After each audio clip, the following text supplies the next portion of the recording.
Begin tonight with how social media could help investigators on a murder case out of Nueces County. The Nueces County District Attorney's Office says they need to find 3 witnesses, and they have their pictures. It's tonight's top story.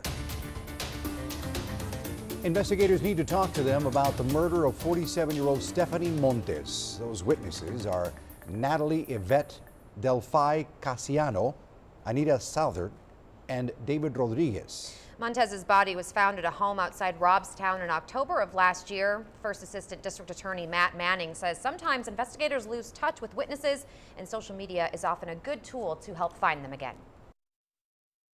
Sometimes people go off the grid, sometimes people change phone numbers, change addresses, and obviously when that happens unbeknownst to us, we have difficulty getting in contact with them.